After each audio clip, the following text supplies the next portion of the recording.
Magandang araw Pilipinas, good day America. Another day, another vlog na naman tayo for today's video mga kabeshi. Yeah, let's go there, baby. Go there first? No, I'm just kidding.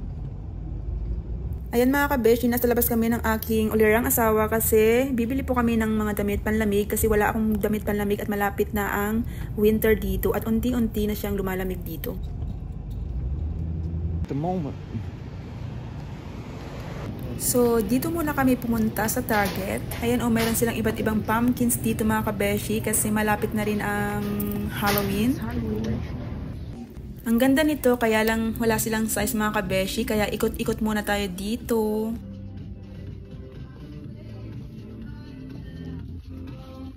So, ayan, nasa fitting room tayo ngayon. Nagustuhan ko ang color nito at sakto lang sa akin. Feeling ko ang sexy-sexy ko dito. Char. Ang ganda naman ng babaeng ito. Chart lang.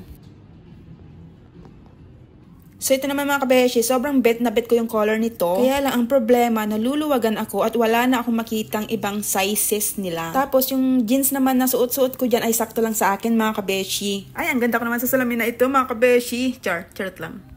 So, ito naman, medyo naluluwagan ako. Pero salamat naman at may nakita akong ibang size nila. At feeling ko, ang sexy ko din dito kahit malaki naman ang bilbil. Char. Saka ito mga kabeshi, perfect sa akin yung fitting nito. At super nice ng color, nakakaputi. Feeling ko, isa na akong ganap na Amerikanang pango. Char.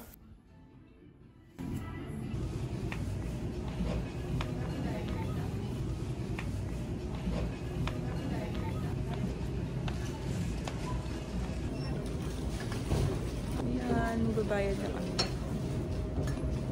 So, ayan mga kabeshi, si ulirang asawa ang taga-bitbit. Siya na ang taga-bayad, siya pa rin ang taga-bitbit. Ganyan niya ako kamahal. Ayaw niya ako mapagod. Charot lang. So, alam niyo ba mga kabeshi, super nice ng view dito sa may Dunes Valley. Nakaka-relax talaga, as in. So, ngayon naman, pupunta kami sa kabilang store. Kasi, titingin ulit ng iba pang winter. Kasi, wala akong masyadong nakita sa Target. Ayaw maglakad kahit malapit lang. Kaya, nag-drive siya papunta dito sa Marshalls. It's warm here, baby.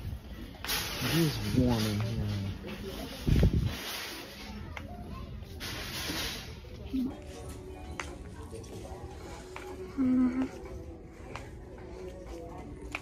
Nandito kami sa Marshall.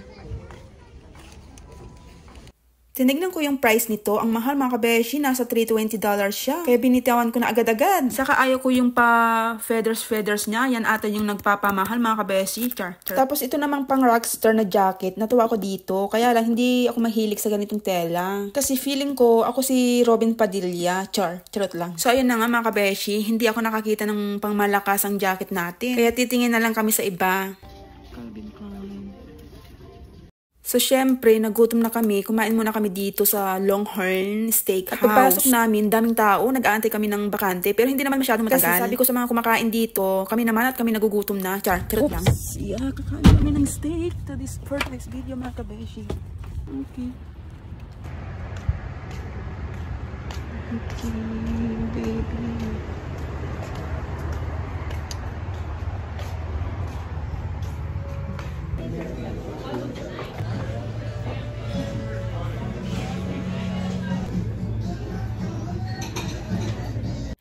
Rib eye yung order namin. Magkaiba lang ng size. Yung sa akin maliit lang kasi baka hindi ko maubos. Pero okay naman kahit hindi maubos kasi pwede mo namang i-take home or i-take out. May salad din pala kami. Nagustuhan ko tong salad nila kasi yung dressing na nilagay is ranch. So habang inaantay namin yung steak, kinakain na namin tong salad namin.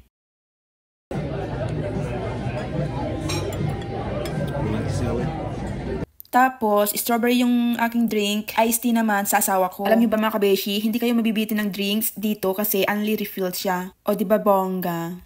So finally mga kabeshi, andito na yung steak namin. That is rib eye, right?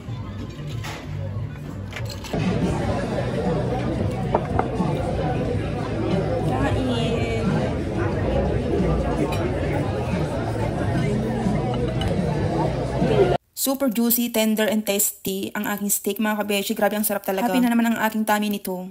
So, medium well ang doneness ng aking steak. Pero alam niyo ba mga kabeshi, dati ayaw ko ng medium well, laging well done. Kasi naman ayaw ko yung may nakikita pa akong kulay pink sa meat. Pero ang sabi nila kasi, mas okay yung may pink-pink kasi hindi siya makunat, which is true naman. Kaya ano bang prefer nyo sa steak Danis nyo? Tapos, alam nyo ba mga kabeshi, sobrang nagustuhan ko din itong baked potato nila. Maganda ito sa mga kulang sa potassium, ganun. Char. Oh, it's yummy.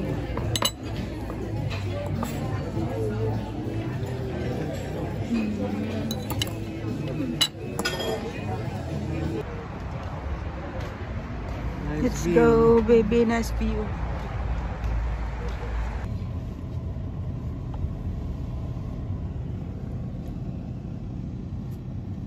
Beautiful view.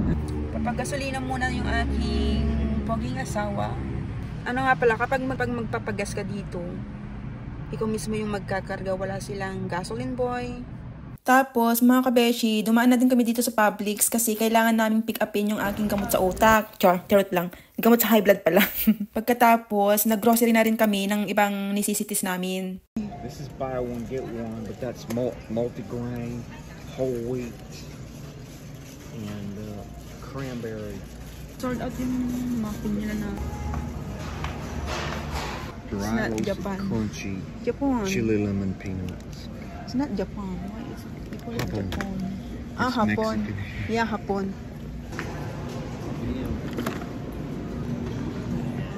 Tea.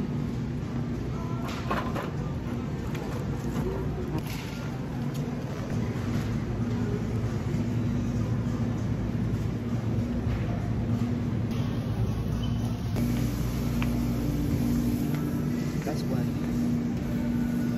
That's too bad.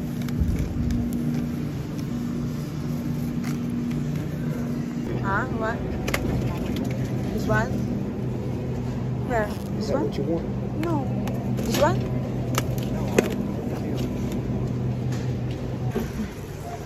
It's good. I'm glad you like it. Are you okay?